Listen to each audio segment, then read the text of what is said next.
This episode is brought to you by FX's The Beauty Official Podcast. Join host Evan Ross Katz on the official podcast for FX's hottest new series, The Beauty, taking you behind the scenes with its amazing stars as they discuss the show's most jaw-dropping moments. Featuring Evan Peters, Anthony Ramos, Jeremy Pope, Ashton Kutcher, Rebecca Hall, Bella Hadid, Meghan Trainor, Isabella Rossellini, Jessica Alexander, and Ari Grainer. Search FX's The Beauty wherever you listen to podcasts.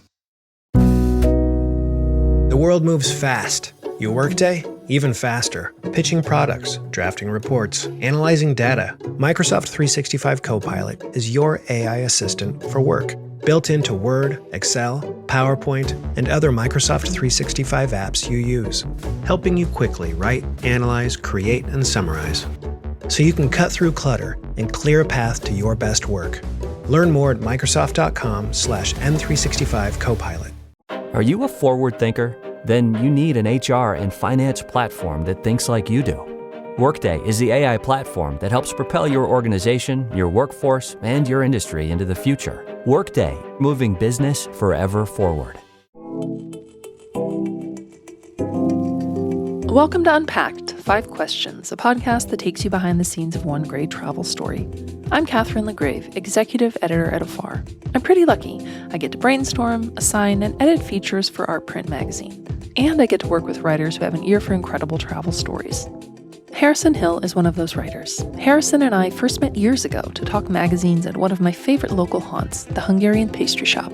It's one of the oldest literary cafes in New York City and dangerously close to my apartment. Get the cherry and cheese strudel. Since then, Harrison has written for New York Magazine, GQ, Vogue, and The Guardian, and been working on his first book, The Oracle's Daughter, which is forthcoming from Scribner. He's very busy. But for his latest Afar feature, Harrison returned to the Hungarian Pastry Shop. Not literally, but in idea anyway. To celebrate New York City's 400th birthday, he traveled all over the 5 boroughs to visit some of the oldest record stores, restaurants, bars, and delis beloved by locals. The result is a rollicking tale that left him appreciating the city he's called home for 19 years in a whole new way. Harrison, hello. So nice to see you again. So nice to see you too, Catherine. Thank you so much for having me here. So New York City is celebrating its 400th birthday this year, and your story focuses on the oldest family-owned businesses that make up the city. And I love the celebration of these icons, as we'll call it. And in your opinion, why are places like this important to New York City? Yeah, this is a question you and I were thinking about as we began brainstorming the different places we wanted to go for this story. And, so much of New York is about change, evolution, what's new, what's hot, what's fresh. And these businesses, of course, are on the face of it, not hot and fresh. They're the ones who've lasted forever and ever. And so I kind of think of them as the foundation of the city, the places that we know are always going to be there, or that we hope are always going to be there, and that from that kind of base, sort of new and different kind of things can spring. One of the really surprising and interesting things that I found working on the story is that these institutions that we think of, as I was saying, as sort of foundational, institutional, not changing, are in fact always changing. And that's part of what has made them able to survive. Think about Katz's Deli, which is one of the most iconic locations in all of New York City where tourists are always going, locals go. We think of that as kind of unchanging and permanent. It's like you go there for the pastrami, you go there for the matzo ball soup.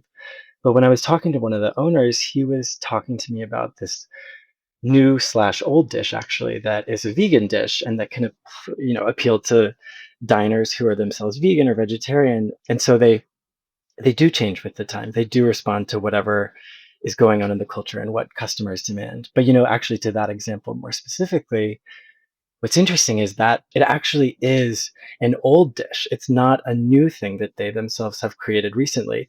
It's something that they would have had 100 years ago when the place was beginning, then took it off the menu for many decades because there wasn't really a market for it.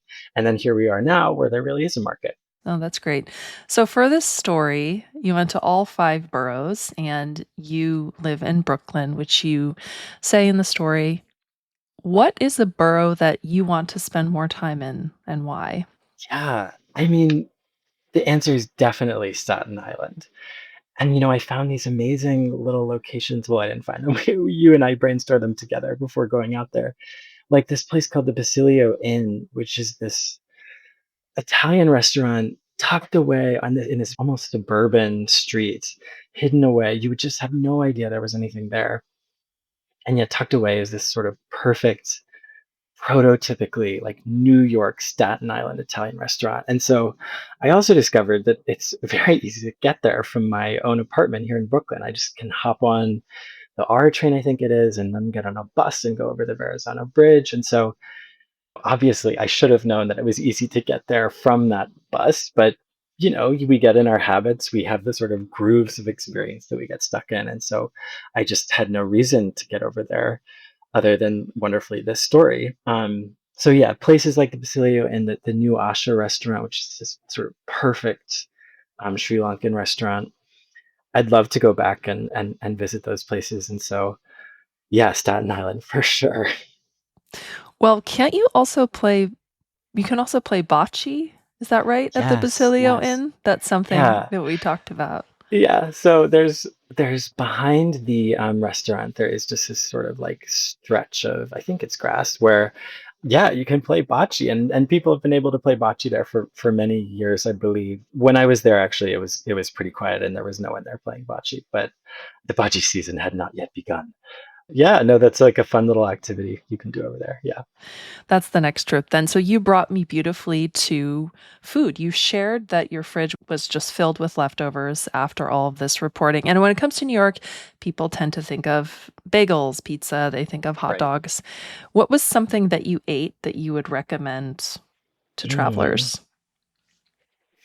I mean, not to just repeat myself, but the new Asha Sri Lankan restaurant was just perfect. It was this dish called kotu roti, which is sort of a standard iconic Sri Lankan dish. So I would recommend that. I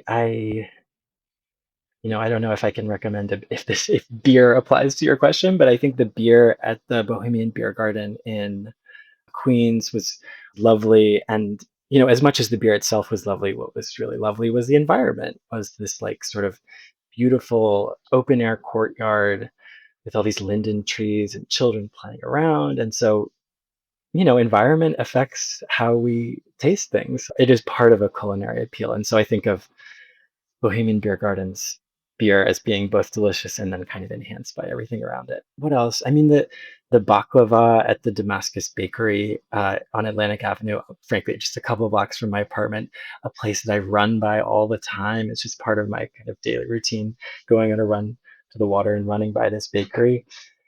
The variety of the baklava is sort of astonishing. It's like stringy and in squares and triangles, and the honey's kind of dripping from it. And it's a place that's just full of, real New Yorkers, just people dropping in for a treat or a lunch or a lentil soup or something like that. So those would be a couple of my recommendations, but I mean, there are infinite recommendations for sure. Well, I have to say, I went to Damascus for the first time the other Yeah, day, actually. I was in the yeah. neighborhood and I was like, oh, it's right there. It's right there. And Yeah. so I went in and got some baklava as well. So Oh, good. What it kind? was What kind did you get? I got pistachio and I think it was a walnut triangle. Yeah, So pretty yeah, typical. But I yeah. came away with, I was asking one of the co-owners for his recommendations and he's like, what else? What else? So I ended up with the full bag of things.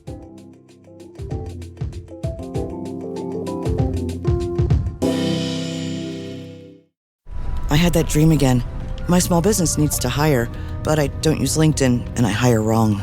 So our orders get all backed up. We're drowning in paperwork, then actually drowning, careless fighting off sharks with a stapler, and pirates are pillaging the office copier, and then I wake up. Don't let hiring nightmares ruin your dreams. LinkedIn Jobs' new AI assistant goes beyond the resume, using unique insights to deliver a smarter shortlist. Post your job for free at linkedin.com/quality. Start hiring today with LinkedIn. This episode is brought to you by Stouffer's. Here comes three-time juggling champion Natalia Rogers. She's juggling law school, her TA job. Oh, narrowly catches the laundry. What's that fourth ball? Parents unexpectedly showed up at dinner time? Is that too much for Natalia? Not with Stouffer's Chicken Alfredo and its mouth-watering mix of Asiago, Romano, and Parmesan. When you're juggling 4 things at once and the clock strikes dinner, think Stouffer's.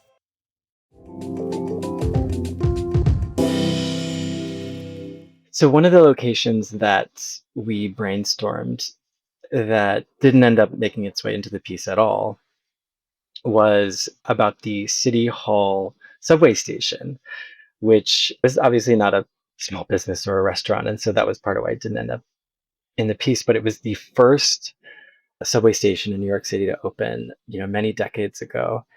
And there's this wild thing that you can do, which is like semi-illicit, but not really. And it's really fun, which is if you hop on the 6 train at about 14th Street or so, which for those of you who don't live in New York City is a local train that generally goes up to the Upper East Side, or along the east side of Manhattan. If you hop on the 6 train and go downtown, the train will end at the City Hall subway station, which is in fact not the original City Hall station. It's a new one that has been constructed to fit the larger, more modern trains. But if you stay on the train, once the conductor's like, everybody get off the train, you need to go home, like this is the end of the line.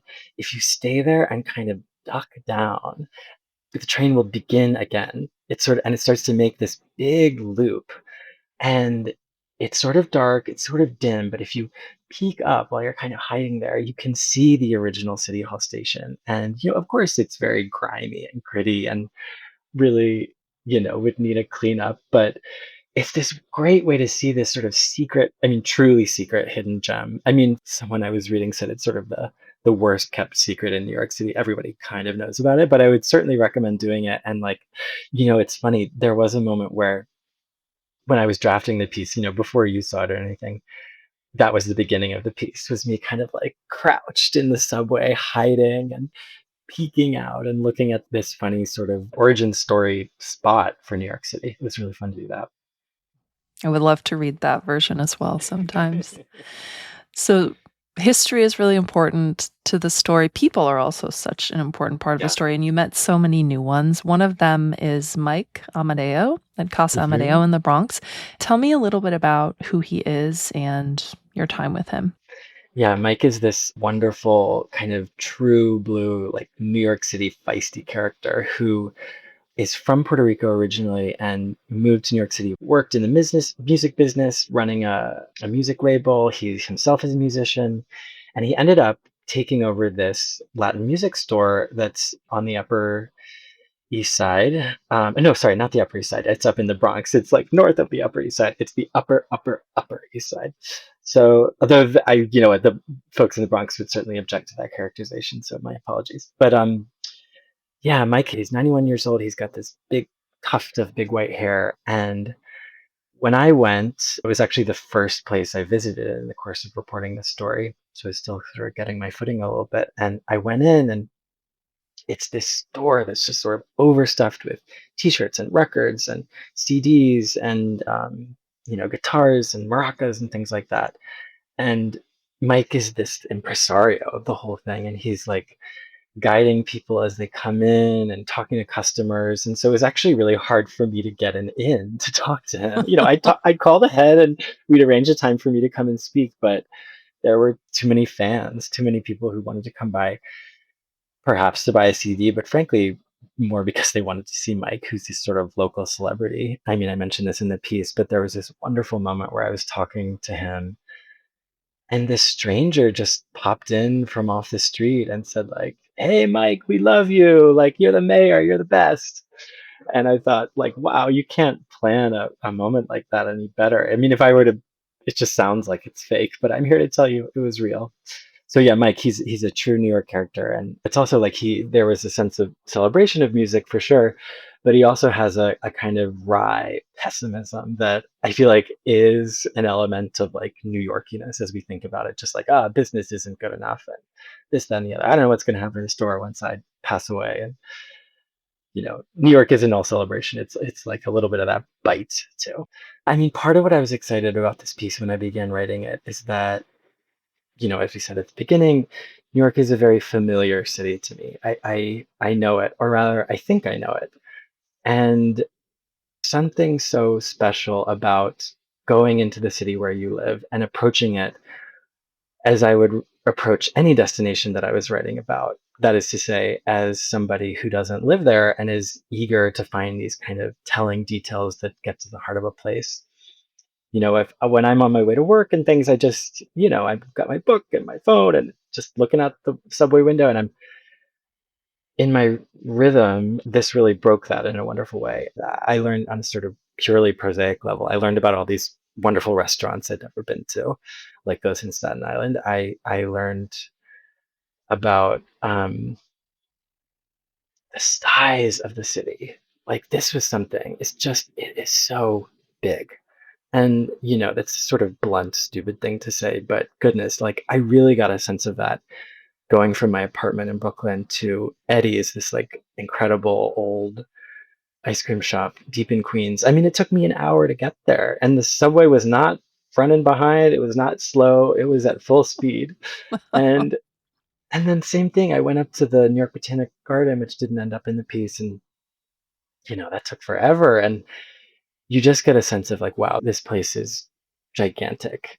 If we're talking more about the kind of spiritual life of the city, like what is in its soul that I learned about, I think I learned, well, I'll start by saying that I learned about the kind of precarity of it all. It's all a little bit more unstable than we think it is. Like I'm really struck by this woman, Crisette Woods, who's the daughter of Sylvia, the eponymous founder of Sylvia's restaurant in Harlem, which is this like, the prototypical soul food restaurant in New York City, if not America. I was so struck by when I spoke with her. She said, if we hadn't owned our building, we wouldn't, or we might not have survived COVID. And that statement really took me by surprise because, Sylvia's, oh yeah, it's Sylvia's. It'll always be there. It's just like part of, again, the foundation. But that's just not true. And that these institutions require generation after generation of people who both want to maintain what makes the place great and, evolve with the times. Same thing at Katz's Deli. The pandemic was a really, for as with all restaurants, it was a really traumatic and, potentially existentially difficult situation. And there, Katz's Deli is Katz's Deli, the famous institution. And it's also like a great deli down on Houston Street that people love, but is vulnerable to the same forces that every restaurant is vulnerable to. And then I guess most deeply about the people, they're eager to talk. Maybe this isn't a specifically New York thing, but I think we have this characterization of New Yorkers as kind of gruff and reluctant to say anything and just really in their own little worlds, which, to be fair, is very often true. But behind that gruff exterior, they want to talk, they want to brag, they want to say like, oh yeah, this is the best bar, this is the best restaurant, this is it. If I'm at a store like the ones that we profiled in the story, why not just like go up and say, wait, what's the history of this place? Do you all own the building? What do you think has made it survive all these years? All the same questions I was asking people as I reported. Why not just ask them in my everyday life? I love that. And what suggestions, advice do you have for people who aren't New Yorkers, for travelers coming to the city and the ways in which they engage and move through it? Well, the first thing I would say was this was the first piece of advice I got that I can remember, at least when I moved to New York City in, I guess it was 2006. I was a student at NYU, and I remember it was the first week on campus, and someone said, okay, this is the one thing you have to know. Always look both ways before you cross a one-way street. And like, goodness, that is true. I've just been saved so many times by that kind of mantra running through my mind. It's only gotten more and more true and more necessary as like the bikes and the deliveries have gone way up. So I would give that piece of advice.